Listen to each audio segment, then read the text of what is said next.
place de la République, on part aux Bahamas du coup avec les organisations de chômeurs et précaires. Moi, les Bahamas, ça me va très bien. Avec un RSA bien placé, ma foi, on a suffisamment de royalties pour y vivre 2 ans. Et puis bon, là on profite, il fait pas très beau en ce moment à Paris, alors bon, on s'est dit bon, du soleil, un peu de chaleur, ça peut être super quand même. Alors partons tous ensemble aux Bahamas. Nous appelons tous les chômeurs à venir avec nous, avec leurs indemnités, se dorer la pilule. Nous, on réclame rien de particulier, ce qui existe déjà, un droit aux vacances pour les chômeurs et précaires, et d'être considérés comme faisant partie intégrante de la société, d'être respectés simplement comme les autres, comme des actifs sans emploi momentanément. La réforme Macron, c'est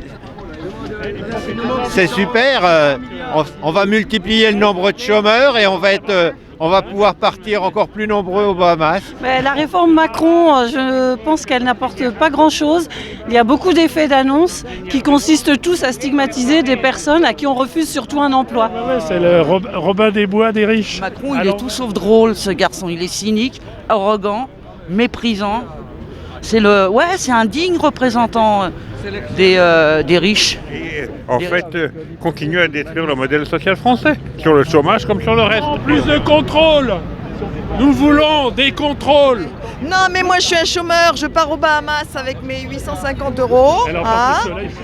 Et puis alors, eux, ils fraudent de 60 milliards à 80 milliards tous les ans. Je vais pouvoir passer les frontières avec mon carnet de bord, mon passeport de bord. Au carnet de bord. Ça va être un carnet, on va devoir noter toutes ces démarches, montrer qu'on cherche bien de façon active un travail. Il réintroduit un truc qui s'appelle le carnet de bord. Alors le carnet de bord, c'est quoi un carnet de bord ? C'est comme à l'école, tous les jours, tu marques ce que tu fais en te levant le matin, ce que tu cherches, Mais on se rend bien compte de la situation. Vous voyez, dans le meilleur des moments, il y a 300 000 offres d'emploi disponibles. Il y a 6 millions de chômeurs. De quoi on parle ? Les chômeurs, ils vont être contraints de présenter des démarches, même si ça correspond en aucun cas ni à ce qu'ils veulent faire, ni à ce qu'ils peuvent faire. Voilà, mais ramener des coups de tampon, etc. Oui, mais moi, je ne vais pas partir aux Bahamas, je fais partie des chômeurs qui ne sont pas indemnisés. Il y en a quand même presque 60% qui ne sont pas indemnisés.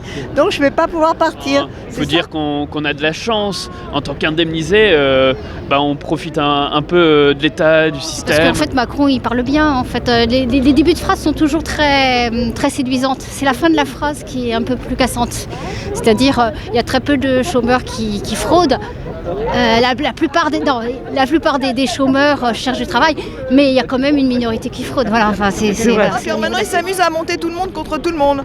Alors, les retraités contre les actifs, les chômeurs, les bons chômeurs contre les mauvais chômeurs. Ça n'arrête pas. En fait, le fait de contrôler, de faire croire qu'il y a des gens qui fraudent, ça met l'opprobre sur toute une population. En fait, c'est ses amis. Il y a une fraude fiscale absolument gigantesque. La fraude fiscale d'un côté, l'enlèvement de l'ISF de l'autre côté correspond exactement à 2 fois de suite ce qui en enlève aux retraités. Et alors, je suis sûre qu'il y a des gens qui croient pas ça, mais à force, dans les médias, de répéter la même chose, c'est un peu comme la méthode Coué. Et les gens finissent par croire ce qu'on leur dit. Ça peut arriver à tout le monde d'être au chômage et c'est pas une volonté. Mais en fait, on tape toujours sur les chômeurs parce que c'est plus simple que de s'attaquer au chômage. Là, on part aux Bahamas, il y a des billets qui nous attendent là. On est devant l'agence, on a préparé tout ce qu'il fallait pour acheter les billets, c'est bon, on est paré là. Tous aux Bahamas, on ira. Je suis au RSA, c'est encore mieux. On est là parce qu'on part tous aux Bahamas, mais c'est aussi un prétexte parce que là, on est en train de nous taper dessus, mais férocement. Avec le temps, moi je sais plus bien ce que ça veut dire. C'est quoi une offre raisonnable d'emploi ? Les contrôleurs vont être multipliés par 3. C'est pas ça qui va donner de l'emploi aux chômeurs, ça va les rendre encore plus stigmatisés. Et nous, on en a un peu marre qu'on nous tape dessus et qu'on prenne des mesures qui nous concernent, mais sans jamais être consultés. Bravo! Plus de la moitié des ménages défavorisés, comme ceux des retraités, des chômeurs et ceux ayant des revenus inférieurs à 1 500 € par mois, ne partent quasiment jamais en vacances. Ni fainéants ni fraudeurs, mais privés d'emploi, mais aussi privés de vie, privés de projets, de vacances, de loisirs, d'une bonne santé, de relationnel, de vie sociale et affective, d'espoir, d'autonomie. Les périodes de chômage et la précarité, les jeunes du milieu ouvrier, on la connaît. L'idée selon laquelle les jeunes privés d'emploi profiteraient du système est une insulte à celles et ceux qui se voient toujours refoulés aux portes de l'emploi et de l'insertion. Les dernières annonces du gouvernement qui visent à renforcer le contrôle des chômeurs et les sanctions à leur encontre sont totalement inacceptables. Nous dénonçons ces projets du gouvernement dont l'unique objectif est d'en finir avec l'assurance chômage et le service public de l'emploi tels que nous les connaissons jusqu'à aujourd'hui. Le pouvoir actuel ne l'a jamais caché.